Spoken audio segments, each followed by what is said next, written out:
자, 찬송가 한 장 더 부르시고 오늘 말씀 같이 나눠보도록 하겠습니다. 258장, 그 옆에 장 생명줄 던지어라. 자, 258장.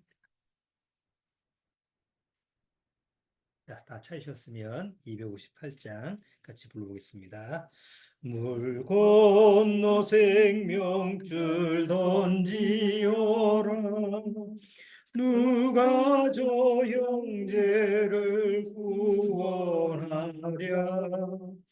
우리의 가까운 형제이니 이 생명줄 누구가 던지려나. 생명줄 던져, 생명줄 던져, 물속에 빠져간다. 생명줄 던져, 생명줄 던져, 지금 곧 건지어라. 너 빨리 생명줄 던지어라. 형제여 너 어찌 지체하나. 보아라 저 형제 빠져간다. 이 구조선 타고서 속히 가라. 생명줄 던져, 생명줄 던져, 물속에 빠져간다. 생명줄 던져, 생명줄 던져, 지금 곧 건지어라. 넣어서 생명줄 던지어라. 저 형제 지쳐서 덕인다. 시험과 근심에 거센 풍파 저 형제를 휩쓸어 몰아간다. 생명줄 던져, 생명줄 던져, 물속에 빠져간다. 생명줄 던져, 생명줄 던져, 지금 곧 건지어라.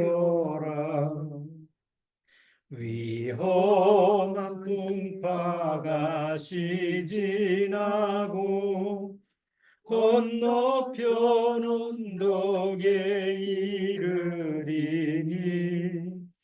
형제여 너 어찌 지체하나. 곧 생명줄 던져서 구원하라.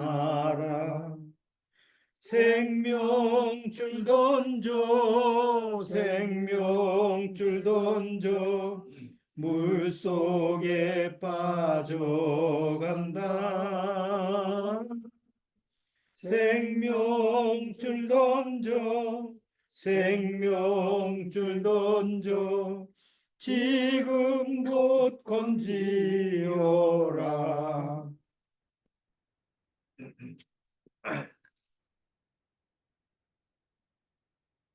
잠깐 기도드리고 오늘 같이 말씀 교제 나누도록 하겠습니다. 기도하시겠습니다. 하나님 아버지 감사합니다. 오늘 이렇게 또 구원에 관련돼서 여름 수련회를 앞두고 말씀을 같이 나누고 있습니다. 정말 이 마지막 때에 제일 시급한 것은 바로 먼저 구원받는 것이 되는 줄 압니다. 이 세상에 아무리 나한테 중요하고 바쁘고 큰일이 있다 하더라도 먼저 구원서부터 받아야만이 그것이 순서 있게 하나님 앞에서 정말 지혜로운 그런 삶의 길이 되는 줄 압니다. 먼저 구원받은 심령들은 정말 하나님의 그 구원이 나에게 이루어진 사실을 다시 한번 말씀을 통해서 확인케 하시고, 아직 우리 믿음의 가족들 안에서 구원의 문제가 해결되지 않는 그런 식구들에게 정말 구원의 복음이 전달되는, 혹 마지막 기회라고 생각하는 그런 마음으로 복음을 받아들이도록 주님께서 인도하여 주옵소서. 시종을 주님께 부탁드리오며 예수님의 이름으로 기도드리옵나이다. 아멘. 지난주에 우리가 구원받기 위해서 반드시 알아야 될 것이 있다 그랬어요. 반드시 알아야 될 게 뭐라고 그랬죠? 구원받기 위해서 반드시 알아야 될 것. 구원은 오직 하나님의 말씀으로 이루어진다는 것. 기도해서 되는 것도 아니고, 뭐 열심 내서 되는 것도 아니고, 또 어디 봉사를 하거나, 뭐 여러 가지 어떤 내 행위로 가지고 구원받는 것이 아니라 오직 하나님의 말씀으로만 구원받을 수 있다. 이렇게 지난주에 같이 한번 다뤄봤습니다. 자, 오늘은 구원받기 위해서 꼭 알아야 될 것. 뭐 반드시 알아야 될 거하고 꼭 알아야 될 거하고 뭔 차이가 있느냐? 제목을 달리한 거예요. 뭐 똑같은 얘기인데 꼭 알아야 될 게 있어요. 그게 뭐냐? 우리 지난번에 제가 구원을 받기 위해서는 성령님이 의사고, 내 영혼을 고쳐주는 의사고, 그리고 그 내 영혼을 고치기 위해서 필요한 수술 도구, 뭐 주로 메스라고 하는 그 칼이 바로 하나님의 말씀이라고 그랬어요. 그래서 성령님이 하나님의 말씀을 가지고 내 영혼을, 내 안에 가장 만물보다 거짓되고 부패한 마음을 도려내고, 죽어있는 영을, 사단의 영을 내 안에서 완전히 제해버리고, 그리고 내 안에 새 영, 새 마음을, 에색에서 기록된 것처럼 새 영과 새 마음을 내 안에 넣어주신다고 그랬어요. 그것이 이제 새 것이 되는 거고 새 사람이 되는 이런 원리인데, 자, 근데 중요한 게, 그러면 하나님의 말씀으로 우리가 구원을 받는다면, 만약에 하나님의 말씀에 문제가 있거나 하자가 있으면 어떻게 되죠? 우리 구원이라고 하는 것은, 그거는 문제가 있게 되는 거죠. 마치 의사가 수술실에 들어가서 수술을 해야 되는데 의사가 술을 취했어. 가끔 뉴스에 나오죠. 술 취해가지고 수술을 한다거나, 아니면 메스가 녹이스럽거나 막 그런 일이 없겠지만 메스에 수술 칼에 무슨 균이 묻었거나, 아니면 그 안에 환경, 수술실 환경이 뭔가 문제가 있거나, 그래서 죽는 경우가 있잖아요. 수술실에 들어가서. 뭐 여러분 수술실에 뭐 들어가 본 경험이 있는지 모르겠지만, 보통 수술실에 들어가는 환자가 들어가면 그냥 즐거운 마음으로 들어가는 게 아니잖아요. 야, 이거 들어가서 이거 죽을지도 모르는데, 그런 마음으로 들어가는 게 수술실 아니에요. 그러니까 수술하는데 만약에 거기 수술하는 그 환경이 뭔가 문제가 있으면 내가 죽을 수도 있다는 거죠. 마찬가지로 하나님의 말씀으로 성령님이 나의 영혼을 수술하는데, 만약에 거기에 성령님이 문제가 있거나 수술하는 의사가 문제가 있듯이 성령님의 문제가 있거나, 아니면 수술 도구에 문제가 있다고 한다면, 그거는 그 수술이 이게 잘못될 수 있는 것처럼 내 영혼 구원도 마찬가지라는 거죠. 그래서 성경에서는 구원이라고 하는 것이, 나한테 하나님이 주시는 구원이라는 게 99.9999%가 아니에요. 100%가 돼야 돼요. 자, 그 말은 다시 말해서 하나님이 나를 말씀을 통해서 구원받는다고 한다면 그 말씀은 100%라는 거죠. 어떤 흠이나 점이나 어떤 문제나 어떤 허점이 있어도 안 돼요. 하나님의 말씀에 대해서. 물론 구원받은 사람은 정말 어느 날 구원받고 나서 성경을 보고 하나님의 말씀을 대할 때는 그게 마음속에서 믿어져요. 아, 그렇구나. 하나님의 말씀은 오류가 있을 수가 없어. 이 성경에 하나님의 말씀은 오류가 있을 수 없다라는 말은, 뭐 성경 무호설이라고 하는 그 학설도 있는데, 성경책에 문제가 없다는 게 아니에요. 성경책이라고 하는 것은 문제가 있을 수 있어요. 요즘 성경책에 뭐 무수히 많은 번역물도 있죠. 뭐 현대인의 성경 뭐 무슨 어쩌고 저쩌고 해가지고 성경을 갖다가 좀 추려서 이게 너무 길다, 장황하다. 그래서 뭐 요점만 간단히 해서 추려놓은 그런 성경도 있고 아니면 또 장황하게 뭐 주석을 해서 주석 성경도 있고 아니면 내용을 좀 변개를 시키는 경우도 있죠. 뭐 여호와의 증인들이 보는 책이라든가 신천지들이 보는 뭐 성경이라든가 이런 거 보면 보이지 않게 중간중간 내용을 바꿔놔요. 번역상. 자, 그런 거에 문제가 있지만 그렇다고 해서 하나님의 말씀 자체에 오류가 있는 건 아니라는 거죠. 그거를 분별을 잘 하셔야 돼요. 요즘은 너무 성경책도 사단의 권세 속에서 마지막 진짜 마지막 때다 보니까 성경에서 성경에서 구원을 얻는다라고 이제 사단도 아니까 성경을 변절시키고 왜곡시켜 버렸어요. 그래서 대다수 교회에서 보는 성경책들이 지금 우리가 보는 성경책 옛날서부터 보는 성경책하고 또 달라요. 물론 우리가 보는 이 한글 성경도 뭐 완벽하다고 할 수는 없어요. 번역상 우리나라의 한글 성경도 어떤 거는 뭐 빠진 것도 있고 어떤 거는 번역이 좀 애매모호한 것도 있고 이렇지만 그 성경책 번역상 이런 부분은 문제가 있어도 원래 하나님이 우리한테 하시는 말씀 자체는 오류가 없다는 거죠. 그러면 아니 번역상 이렇게 성경책에 문제가 있으면 우리한테 오류가 있을 수 있는 거 아니냐? 아닙니다. 마치 의사가 도구를 보고 이건 문제가 있는 거네.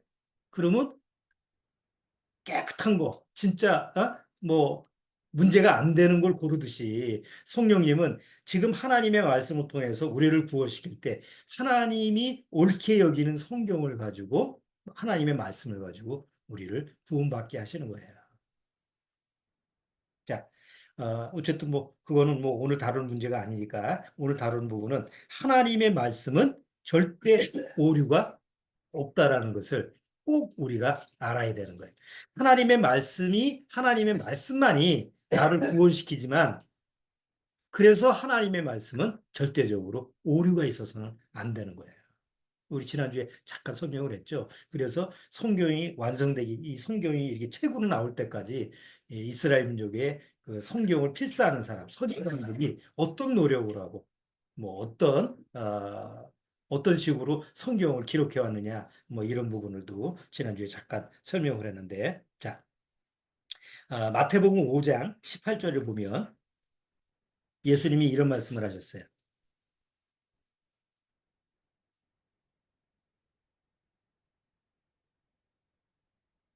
자, 마태복음 5장 18절.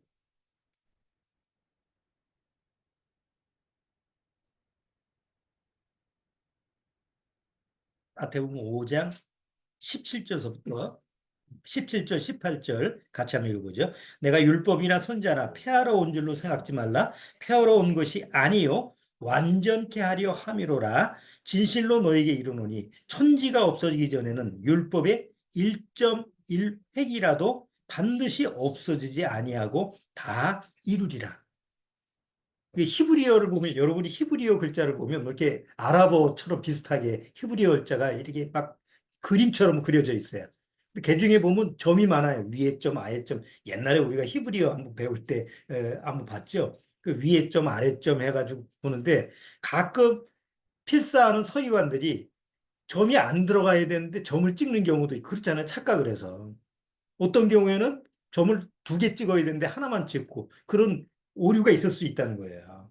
그래서 필사를 할 때는 몇 번 반복해서 또 다른 사람이 확인하고 또 확인하고 그러는데 이스라엘 그 민족이 성경을 이렇게 필사하고 보관하는 게 어느 정도냐면 쭉 쓰다가 점을 잘못 찍었어요. 그럼 우리 같으면 어떻게 해야 돼요? 점을 잘못 찍었으면 그거 뭐 저 지우고 이렇게 해야 되잖아요. 근데 새로 다시 한 번 잘못 찍으면 다시 새고서부터 시작하는 거예요. 그러면 잘못된 거는 버리느냐 아니에요. 그건 하나님의 말씀을 거룩한 하나님의 말씀을 기록한 것이기 때문에 장소에다가 또 보관하는 거예요. 그것도.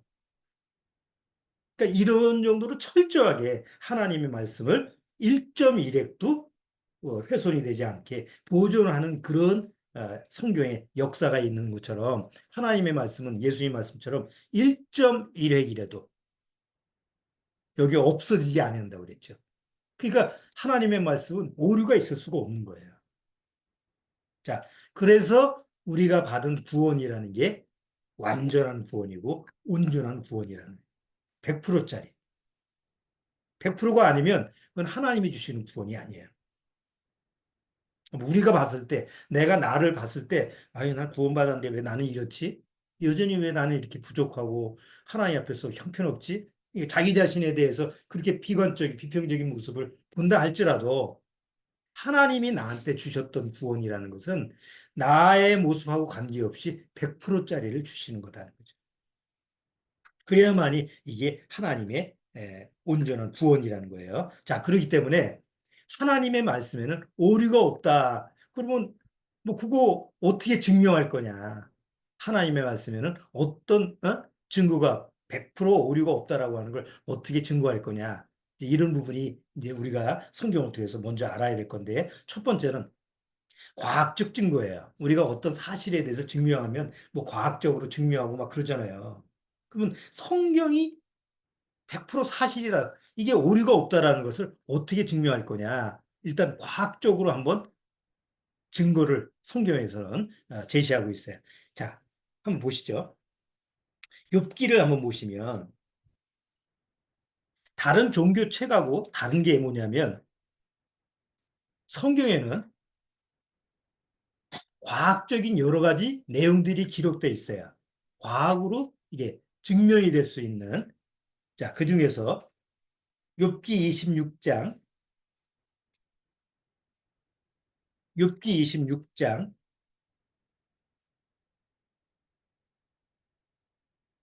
욥기 26장 다 찾으셨어요?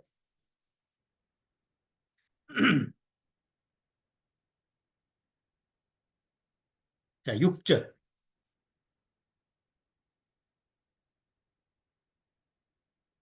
자, 욥기 26장 5절서부터 읽어볼게요. 음령들이 큰 물과 수정 밑에서 떠나니 하나님 앞에는 음부도 드러나며 멸망의 웅덩이도 가름이 없음이니라. 그는 북편 하늘을 허공에 펴시며 땅을 공간에 다시며 물을 빽빽한 구름에 싸시나 그 밑에 구름이 찢어지지 아니하느니라. 여기 보통 성경은 종교서적이라고 사람들이 생각하잖아요. 성경을 모르는 사람들이. 그런데 왜 여기 성경에는 북편 하늘을 허공에 펴시며 우리 은하계 이렇게 보면은 예? 예, 우리가 그 북쪽을 중심으로 해서 이 은하계 뭐 우주도 설명을 하고 그러잖아요. 항상 북쪽을 중심으로 해서. 그래서 하나님이 북편 하늘을 펴셨다라고 설명을 하면서 여기 땅이라는 거는 얼스예요. 지구예요. 땅을 어디에 달았어요? 공간에 달았어요. 지구서부터 어, 한 300년 전만 해도 300년 전만 해도 모든 사람들이 이 지구는 어디에 있다고 생각해요? 평평하다고 생각했죠. 지구는 네모반타거나 뭐 이 평평한 네모의 모습에서 어디에 얹어져 있다. 물건처럼 이렇게 얹어져 있다. 이렇게 생각을 하고 있어요. 누구나 다 그런 생각을 했어요. 성경학자들도 그 전까지는 과학으로 증명되기 전까지는 이 내용을 알 수가 없었어요. 아니 땅을 공간에 다신다라고 하는 것을 상상할 수가 없잖아요. 17세기 이게 뭐예요? 만류인력의 법칙이 발견이 되고 그리고 어 우리 지구라고 하는 것이 공간에 이렇게 떠 있구나라고 하는 것이 지구속도 발견되기 300년 전이에요. 그 전까지는 다 로마 시대에서부터 다 학자들은 지구는 이렇게 어디에 얹혀져 있다. 그러니까 멀리 바다에 나가도 어떻게 해야 돼요? 멀리 나가면 안 돼. 왜냐면 직사각형이니까 뚝 떨어지니까. 그 옛날 사람들이 그 지구의 모습을 우리 땅의 모습을 그 그릴 때는 다 어떤 거예요? 옛날 그 과학책 보면 다 이렇게 네모나게 돼 있잖아요. 이거 멀리 나가질 않죠. 수평선이 보면 거의 끝이 보이잖아요. 지구처럼 둥그런 게 아니고 그런 생각을 못 하니까. 그러다가 17세기에 와서야 비로소 우리 지구라는 땅덩어리가 이게 타원형이고 구로 돼 있고 그리고 이게 공간에 이게 떠져 있구나, 달았구나. 이걸 이제 알게 되는데 이 욥기라고 하는 게 언제 기록돼 있어요? 지금부터 3천년 전이에요. 그러니까 300년 전에 이게 발견이 됐는데 300년 전에 그 전에 한 2700년 전에 기록된 성경책에는 땅이 공간에 이렇게 떠 있다. 라고 성경은 기록하고 있어요. 그러니까 이 세상을 창조한 분이 누구냐? 하나님이다라고 하는 것을 여기서 그 기록을 해놨는데 과학적으로 증명된 게 3000년 이후라는 거죠. 저 조금 더 지나서 28장을 보세요. 28장.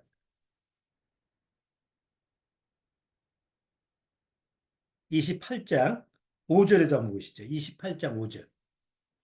지면은 식물을 내나. 우리 땅 위에는 식물이 나무 이런 게 자라잖아요. 그런데 지하는 뭐예요? 지면은 식물을 내지만 지하는 불로 뒤지는 것 같다.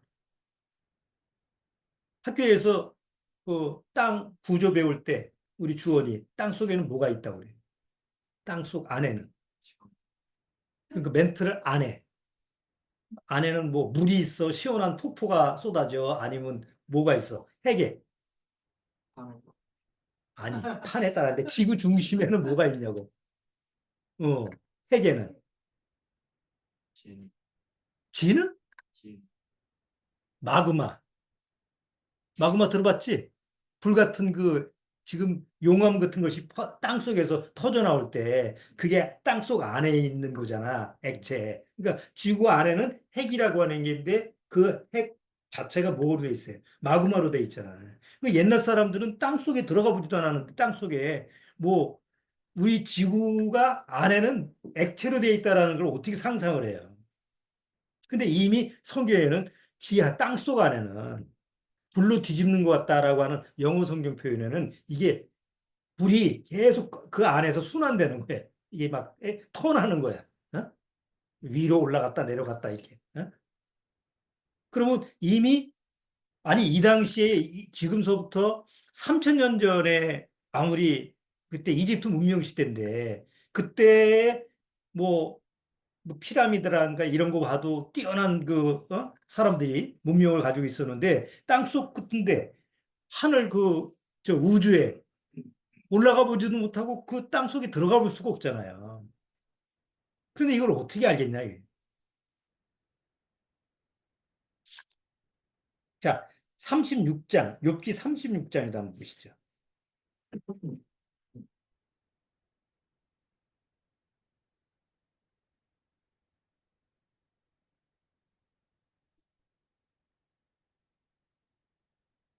어, 비의 순환 과정 우리가 학교 가면 배우잖아요. 그런데 옛날 시대에는 비가 내릴 때 뭐 어떻게 상상을 해요? 뭐 구름이 뭐 내려서 이건 지금 이제 과학적인 상식이 다 들어가서 그렇지만 이런 거를 잘 모르는 옛날 시대에는 비가 내릴 때 비라고 하는 것이 어떤 원리로 내리냐라는 것을 알았을까요?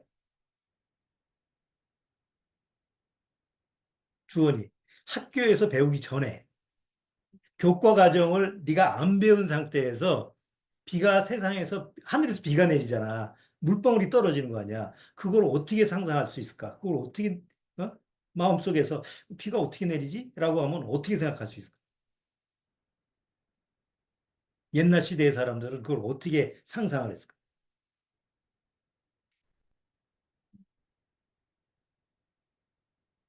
옛날 비가 안 내리면 뭘 드려? 우리나라에서 기우제를 드리잖아. 기우제를 드린다는 건 뭐야? 신이 하늘에 무슨 저 신령이라든가 신이 우리나라에서도 왕이 뭐 기우제 드리는 건 비는 누가 내려주는 거야? 신이 내려주는 어떤 절대적인 존재가 있으면 그게 내려주는 존재 이런 정도의 상식이지. 지금 과학적으로 수증기가 이렇게 쭉 올라가 가지고 구름층을 이뤄서 그 구름이라고 하는 게 뭐 나중에 그게 이제 무거운 입자가 되면 다시 떨어지 이런 원리를 모르잖아요. 그것 비의 그 원리를 발견해내는 것도 17세기예요. 그런데 그보다 3000년 전에 이미 성경은 뭐라고 여기 설명을 하고 있냐면 자, 27절. 욥기 36장 27절. 27절. 아주 자세히 설명을 해놨어요. 대충 설명이 안 돼 있어. 27절. 그가 물을 가늘게 이끌어 올리신즉 안개돼요. 안개 보셨죠? 강이나 이런 데 보면 안개가 막 피어 올라가잖아. 다 어디로 올라가? 하늘로 올라가죠? 입자가. 물이 올라가는 거야. 그가 물을 가늘게 이끌어 올리신지 그것이 안개되어 비를 이루고 그것이 공중에서 내려 사람 위에 쏟아지니라. 구름의 표현과 그의 장막에 울리는 소리를 누가 능히 깨달으랴. 그가 번갯빛으로 자기의 사면을 두시며 바다 밑도 가리우시며 이런 것들로 만민을 징별하시며 이런 것들로 식물을 풍부히 주시니라. 비가 내릴 때 뭐가 쳐요? 천둥이 치잖아. 그러면 천둥이 치기 전에 뭐가 보여? 번갯빛이 보이잖아요. 왜 번개가 치죠?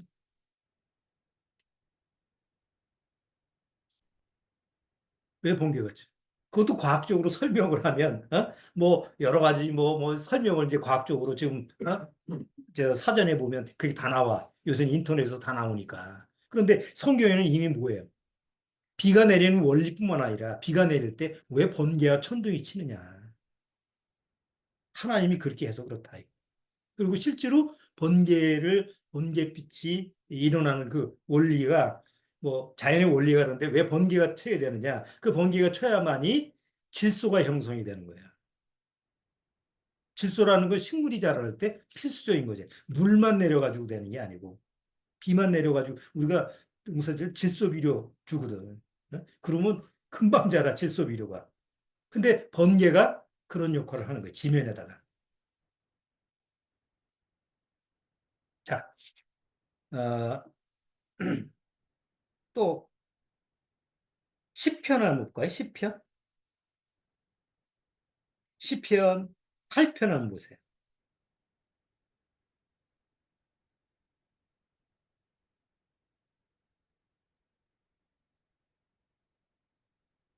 자, 시편 8편 8절. 자, 시편 8편 7절, 7절, 8절 읽어볼게요.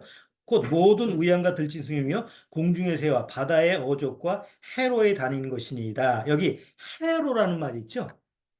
해로. 그냥 한자라서 그렇지 해로라는 건 왜 해로? 바닷길이잖아요. 바다에 길이 있잖아요. 아니, 여러분 바다 보면 길이 보여요, 안 보여요? 바다에 이렇게 보면 길이 없잖아. 우리는 바닷물로 보니까. 그런데 바다에 길이 있대요. 해로가. 그걸 언제 발견했느냐? 그것도 17세기에 발견됐어요. 뭐 누가 발견했는 그 인터넷 찾아보면 있어요. 해로를 처음 발견한 사람 누구냐 그러면 거기 이름이 나와. 바다에 길이 있어. 근데 이미 3천 년 전에 바다에 길이 있다라고 하는 걸 성경은 기록하고 있는 거예요. 자, 성경이라고 하는 것은 하나님이 이 세상을 창조하셨기 때문에 하나님 스스로 내가 이렇게 창조했다라고 하는 것을 하나님이 기록한 거예요. 그 기자들로 하여금. 아니, 여기 쓴 이 욥이라는 사람이 과학자도 아닌데 이걸 뭐 어떻게 일일이 알아? 그 당시에 하나님이 영감을 줘서 받아쓰게 한 것뿐이잖아요. 뭐 여러 가지가 있는데 사람의 인체도 보면 신기하잖아요. 그래서 시편 기자는 뭐라고 그래? 내 하나님이 나를 지으심이 신묘막측하다고. 우리 한글 그 번역이 참 잘하는 영어 성경보다 더 잘 된 거예요. 신기하고 묘하고 측량하기가 불가한 거예요. 신묘막측하다. 우리 인체의 모습이 그렇잖아요. 자, 성경을 통해서 하나님은 야, 너 착한 사람 되라. 뭐 착하게 선하게 선행을 하면 천국 간다. 이게 아니다라는 거예요. 성경은. 내가 이 세상을 창조한 유일한 창조자다. 하나님은 그거를 사람들한테 명시하고 그것을 가르쳐 주는 거예요. 막연한 신이라는 것을 그런 개념을 가지고 믿는 것이 아니라 확실히 내가 이 세상을 창조한 창조주다라고 하는 것을 설명하기 위해서 이미 기록한 게 3천 년 전에. 그리고 이제 과학 문명이 이제 발달되면서 성경을 증명하는 시대가 온 거죠. 하긴 뭐 이렇게 설명을 해도 믿는 사람은 믿고 안 믿는 사람은 안 믿고 그런 거지. 다만 오늘 제가 이 설명을 하는 것은 성경, 하나님의 말씀이라는 것은 사실적인 증거가 있다라고 하는 부분을 설명하기 위해서 성경을 몇 군데 한번 찾아본 거예요. 자, 또 보통 세상에서 어떤 사실을 증거하려면 역사적인 증거를 많이 제시를 하죠. 우리나라에 세종대왕이 계시다라는 걸 우리가 어떻게 알아요? 아니, 세종대왕을 우리가 지금 시대에 본 사람은 아무도 없잖아. 예? 그러면 세종대왕이 있다라는 거를 어떻게 역사적인 증거로 알죠. 그렇죠? 우리가 말하고 쓰는 한글을 창조하신 분이 누구예요? 어? 세종대왕이잖아요. 그런데 그 한글을 창조한 분이 세종대왕이다라는 걸 어떻게 알아, 그것도? 어? 역사적인 역사책에 있잖아요. 예? 우리가. 일시 조선 그 쭉 보면 조선왕조실록이라는 데 보면 그 각 왕들에 대한 기록이 딱 돼 있잖아요. 그러니까 우리는 그 왕이 있는지 없는지 본 적은 없는데 그 역사책을 보면서 태종, 태세 뭐 이렇게 쭉 외우면서 그런 왕들이 있었구나라는 것을 우리가 뭐 믿잖아요, 그냥. 그리고 실제로 세종왕족실록 뭐 옛날 그 삼국유사나 삼국사기 보면 다 진짜 얘기는 뭐 진짜 얘기만 사실만 기록된 건 아니더라도 그런 걸 기록을 보고 그 당시에 있었구나라는 것을 우리가 그냥 의심하지 고 믿잖아요. 그리고 그때 나온 뭐 고고학적 유물 지금 저 국립박물관에 가면은 이때 이런 시대에 이런 게 있었다 이런 걸 보면서 그게 사실 그런 역사가 있었구나라는 것을 그냥 의심하지 않고 믿잖아요. 그러면 성경에 있는 그 성경에 나와 있는 그 역사가 이스라엘 역사라고 한다면 이스라엘이라는 나라가 있다라고 하는 거를 뭘 보면 알 수 있어요? 그것도 여러 가지 역사적인 증거를 보면 알 수가 있죠. 만약에 우리나라의 고조선 시대, 고조선이라는 나라가 우리 옛날 고조선 시대가 있었죠? 2000년 전에. 그거를 고조선 시대가 있다라는 거를 우리나라 사람만 우기면 되는 건 아니잖아요. 우리나라에 고조선이라는 나라가 있었다라는 것을 누가 증거하면 돼요? 다른 나라, 주변 나라에서 증거를 해주면, 그래. 그 나라에서 우리나라 고조선이라는 나라가 있었다라고 하는 그런 게, 기록이 돼 있는 걸 보면, 그때 고조선 시대가 있었구나라는 것을 알 수가 있죠. 자, 중국의 1세기 사마천이라는 사람이 쓴 사기에 보면, 중국의 그 역사책에 보면, 그 1세기에 이쪽, 우리나라 지역에 고조선이라는 나라가 거기서 살고 있고, 고조선에 보면 여러 가지, 뭐, 우리 역사책에 배운 나라가 있죠. 고려도 있고, 그 이후에, 뭐, 옥저, 별로 그 당시에 부족 국가니까. 그런 기록들이 기록돼 있다라는 걸 보고, 고조선이라는 나라가 우리나라에 있었구나라는 것을 이렇게 고고학적으로, 역사학적으로 증명하는 거예요. 이스라엘 역사도 마찬가지라는 거예요. 이스라엘이라는 나라가 있으면 우리는 우리나라가 여기 있었어 라고 주장해서 되는 게 아니라 주변 나라가 다 있잖아요. 그 당시에 이집트, 뭐 여러 가지 주변 나라가 있으면 그들과 교역도 있고 전쟁도 있을 테니까 틀림없이 흔적이 있을 거라는 거죠. 거기에 보면 박물관 가봤더니 이스라엘 저 이집트 박물관에 봤더니 그 당시에 그들의 그 어떤 비문이나 이런 걸 보면 이스라엘이라는 나라가 나오는구나. 그러면 실존하는 이스라엘이라는 게 사실이구나라는 걸 발견하게 되는 거죠. 우리나라의 세종대왕이 실제로 있던 것처럼 이스라엘의 다윗 왕과 솔로몬 왕도 실제로 있죠. 그 어떻게 알아요? 그때 만들었던 성벽, 다이도항 성벽, 예루살렘 성, 그 다음에 성전, 지금은 성전에 통곡의 벽에 북쪽 한쪽만 남아있지만 그 터가 남아있으니까 가보면 이게 그때 당시 있었던 흔적이구나 라는 것을 발견하게 되는 거죠. 성경은 사실 이스라엘의 역사책이에요. 그러면 성경에 나와 있는 여러 인물들도 뭐예요? 다 실존 인물이어야 되죠. 가상 인물이 돼서는 안 되잖아요. 그런데 실존 인물이라고 하는 것을 이스라엘 역사책에 나온 것뿐만 아니라 다른 주변 나라에서도 그것을 증거한다고 한다면 아, 이스라엘 역사책이 사실이구나. 그 당시에 성경에 나와 있는 여러 인물들도 사실적인 인물들이구나라는 것을 우리가 알 수가 있는 거예요. 그래서 역사적인 증거가 있는 거예요. 자, 예수님 당시에 예수님을 재판했던 사람들이 누구예요? 재판했던 그 왕, 그 당시에 헤로당 또 유명한 본디오 빌라도라고 하는 사람이 나타나죠. 그런데 실제로 본디오 예수님과 대면해서 예수님을 재판했던 사람인데 예수님이 실존 인물이냐? 그러면 예수님을 재판했던 본디오 빌라도가 실존 인물이면 예수님도 실존 인물이 돼야 되잖아요. 그럼 본디오 빌라도가 그 로마 당시에 그 당시에 실존 인물이었냐? 그 비문이 있는 거 보니까 실존 인물이라는 것이 나오는 거죠.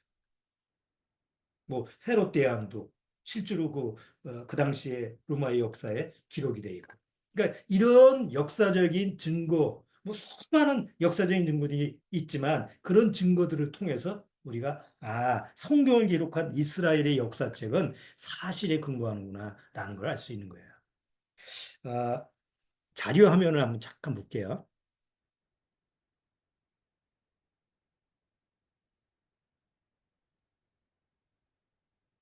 자, 요거 저희가 지난번에 사모하고 이스라엘에 가서 한번 찍었던 건데 옛날 다윗성의 그 예루살렘 안에 주변에 성벽이에요.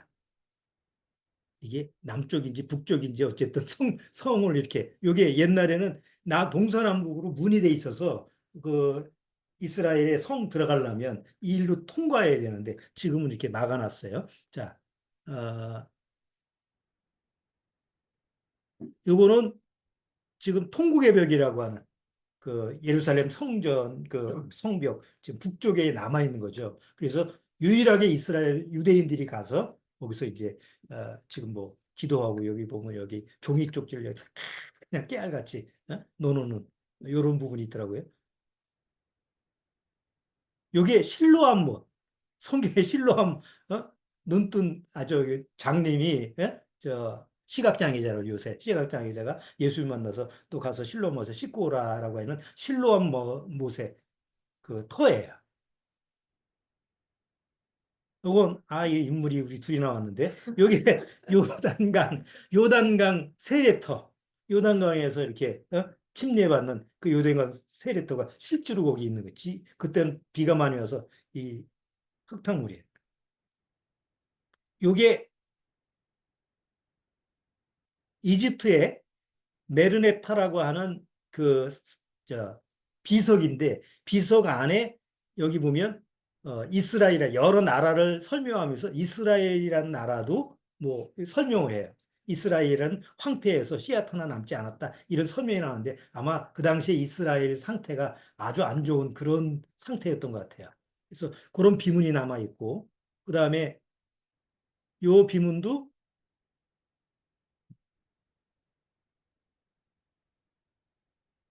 여기도 이스라엘 이게 아마 저걸 거예요. 저 아까 본디오 빌라도에 대한 비문이 박물관에 요것은 다이왕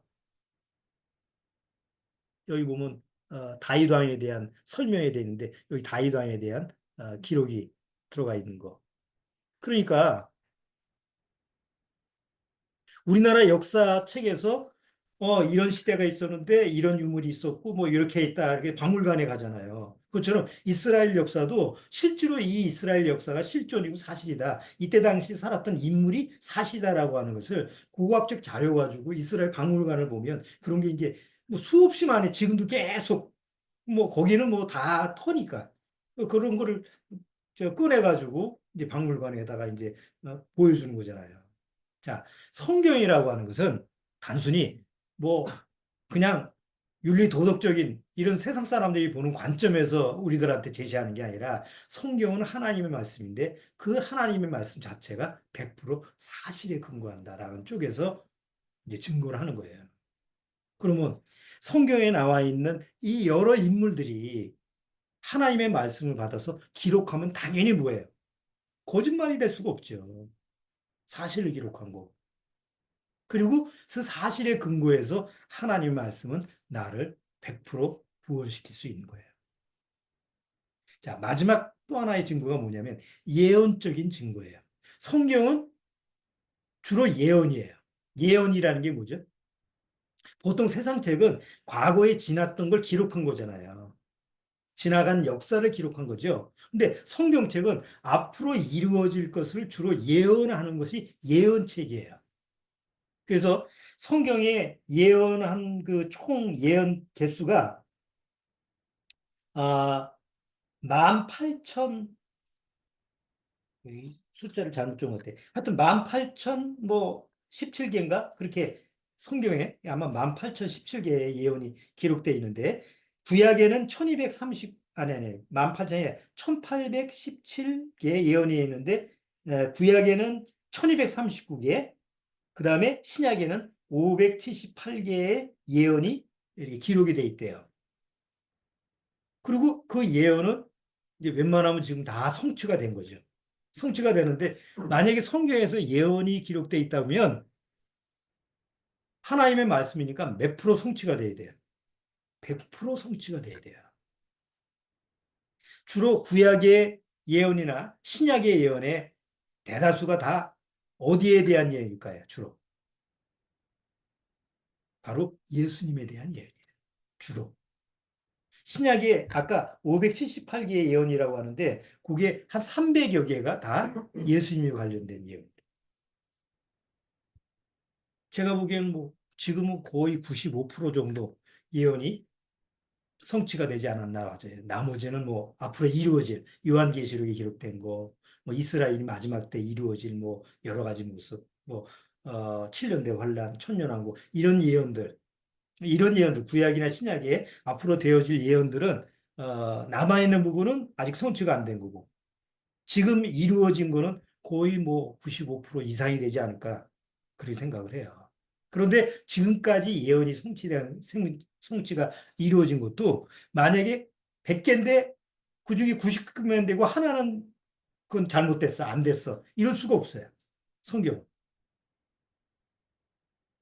100% 성취가 되고 앞으로 남은 것도 100% 성취가 되어야만이 이게 하나님의 오류가 없는 말씀인 거예요. 그중에 예수님에 대한 예언. 제가 여기 저 자료 올려드린 거 있죠. 그 어디 인터넷에서 찾아가지고 자료를 하나 올려드렸는데 거기 보면 예수님의 예언이 어떻게 성취가 되었느냐라고 하는 설명을 거기 이렇게 쭉 켜놓은 게 있어요. 자, 예수님이 성경을 통해서 예수님을 보면 창세기서부터 예수님에 대한 예언이 나와요.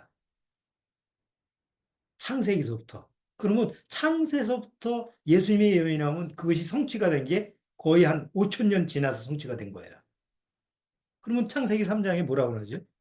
여자의 후손이 사단의 뱀을 머리를 상하게 할 것이라는 게 나오죠. 그럼 여자의 후손은 뭐예요? 여자의 후손 다 남자의 후손이지 여자의 후손이 있을 수가 없잖아요. 여자의 후손이라는 말 자체가 뭐예요? 여자 혼자서 아기를 낳는 거예요. 동정녀 탄생이에요. 근데 역사 이래로 그런 일이 없었죠. 그런 일이 있을 수가 없으니까. 그런데 예수님이 여자의 후손으로 태어날 거다라는 예언이 창세기에 기록되어 있는데 5천 년 지나서 예수님 당시에 예수님이 태어날 때 뭘로 태어나셨어요?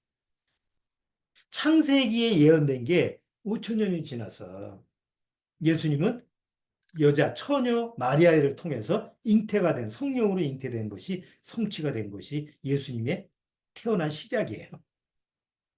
그러니까 예수님은 우리처럼 그냥 이렇게 태어난 게 아니고 그냥 육신의 어떤 남자와 여자를 통해서 그렇게 태어난 게 아니고 하나님의 예언에 맞춰서 딱 태어나신 거죠. 그래서 여자의 후손으로 태어난 게 성취가 됐고 예수님은 우리처럼 뭐 부모님이 사시는 곳에서 태어나는 게 아니고 베들레헴에서 태어나게끔 성경에 예언돼 있죠. 예수님이 오시기 전에 미가라고 하는 한 700년 전에 선지자가 베들레헴에서 태어날 거다. 그런데 실제로 여기 성경에 보면 마태복음은 예수님은 베들레헴에서 태어났다고 기록이 되어 있어요. 그러니까 700년 전에 예언된 것이 그대로 성취가 된 거죠. 또 어, 태어나서 가만히 있는 게 아니라 그 600년 전에 호세아 선지자가 애굽으로 잠시 피난 갈 거다 이렇게 설명을 해요. 근데 실제로 예수님이 오셔서 애굽으로 피난 갔다 오셨죠. 그 다음에 예수님은 이 세상에 선자로 오신 거다. 신명기 때, 모세가 기록한 신명기 때, 그게 이제, 한, 예수님이 오시게 한 2000년 전이니까, 그때 기록된 것이 2000년 이후에 성취된 게, 선자로 오신다는 예언이고, 그 다음에 복음을 전할 것이다. 이사야 선자가 700년 전에 기록된 것처럼 오셔서 복음을 전했고, 배반을 당할 거라는 거, 친구한테 배반을 당할 거라고 하는 게 시편 41편에 이제, 이제 예언이 돼 있어요. 그런데 그대로 성취가 됐고, 얼마에 팔리죠? 은 30에 팔릴 거라는 걸 스가랴 선자가 예언을 했는데, 그대로 은 30에 팔렸고, 십자가에서 고통받으실 거다. 이사야 선자가 기록된 것처럼, 이사야 53장에 기록된 것처럼, 그 이사야 53장에 우리가 잘 보잖아요. 그러면 거기서 예수님이 어떻게 십자가에서 고통받을 거라는 것을 설명을 하고 있는데, 그대로 십자가에서 고통을 받으시고, 시편에 부활하실 거다, 부활 승천하실 거다 예언되어 있는데 그대로 부활 승천하셨고, 무덤에 장사될 때 어디에 무덤이에요? 아무 무덤이 아니라 부자의 무덤에 그 장사 지낼 거다. 이사야 선지자가 기록한 대로 거기서 성취가 됐고, 십자가에 돌아가실 때 뼈가 꺾이지 않을 거라는 거 시편에 예언되어 있는데 됐고, 십자가에서 옷을 제비 뽑았잖아요. 예수님의 옷을. 그것도 예언되어 있는데 그대로 옷을 제비 뽑아서 나눠 가졌고, 손과 다리가 찔릴 거라는 것도 예언되어 있는데 그대로 성취가 되었고, 그러니까 예수님이 이제 태어나서 십자가에 죽고 부활 승천하실까 하실 때까지의 그 모든 행적들이 예수님은 예언된 대로 그대로 사셨고 그대로 성경에 기록되어 있는 거예요. 이런 사람은 없죠. 뭐 석가모니가 이랬어요. 뭐 공자가 이랬어요. 뭐 소크라테스가 이랬어요. 세상에 어떤 인물들이 하나님이 예언된 대로 와서 그대로 예언의 성취를 하시고 100% 그것도 성 예언이 돼 있는데 베들레헴에서 태어난다고 그러는데 갈릴리에서 태어났어. 그러면 하나님의 말씀이 틀린 거죠. 그렇죠? 십자가에서 다리가 꺾이지 않는다고 예언되어 있는데 나중에 군사들이 다리를 다 꺾어버렸어. 양쪽에 두 강도를 꺾었잖아요. 근데 예수님은 안 꺾었거든요. 이렇게 오차가 있으면 안 되는 거죠. 부자의 무덤에 장사 지낼 거다 그러는데 어디 저 돌밭에다 뿌려놨어. 이럴 수도 있는 거 아니에요? 세상에 뭐 노스트라다무스의 예언, 뭐 세상에 유명한 예언가 예언한 거 보면 개 중에 한두 개가 예언했기 때문에 유명해진 거예요. 100% 예언이 성취가 된 게 아니고 보통 세상 예언가들이 자기가 예언한 거에 한 10%? 한 20%? 그 정도 예언을 맞춘다고 그래. 유명한 예언관들은. 그래서 유명해졌는데 성경은 그런 수준이 아니라는 거예요. 하나님이 이미 미리 이렇게 하시겠다고 하면 100% 성취가 돼야 되는 거예요. 그렇죠? 자, 그렇기 때문에 오늘 하나님의 말씀은 꼭 우리를 구원받게 하시는데 우리가 오늘 알아야 될 건 뭐죠? 그 나를 구원시키는 말씀에는 절대 오류가 없다. 하자가 없다. 절대 거기에는 흠이나 점이 있으면 안 돼요. 그래서 100% 하나님의 말씀이 하나님의 성령에 의해서 나를 구원시키기 때문에 내가 받은 구원은 몇 프로예요? 100% 구원이에요. 그래서 100% 구원을 받아야 돼요. 그런데 사단은 교묘하게 또 거짓된 수술실을 차려놓고 사람들로 하여금 환상 속에서 착각 속에서 자기가 진짜 하나님 앞에서 영혼 수술을 받는 것처럼 착각을 하게 만드는 거예요. 이 마지막 때. 그래서 진짜 자기가 무슨 구원받은 것처럼. 그런데 그거는 하나님이 말씀하신 100% 구원이 아니에요. 아무리 성경을 가지고 그냥 비슷하게 얘기해도 99.99999%의 구원이라 할지라도 하나님의 구원은 아니에요. 우리는 어떤 구원을 받아야 돼요? 100% 구원을 받아야 돼요. 100% 구원을 받으려면 어떻게 해야 되죠? 거짓이 없고 흠이 없고 정말 아무 하자도 없는 하나님의 100%의 말씀 앞에 와야 돼요. 그 말씀을 통해서 구원받아야 돼요. 꼭 하나님의 말씀에는 절대 하자가 없다, 오류가 없다라고 하는 이 말씀을 오늘 꼭 명심해서 그렇게 들으셔야 돼요. 그래야만이 성경을 들으면서 아, 이 100% 말씀이 나를 구원시킬 수 있겠구나. 이렇게 생각이 되죠. 자, 오늘 여기까지 하도록 하겠습니다. 다음 주에 또 계속 구원에 대한 문제를 다루는 시간을 갖도록 할게요.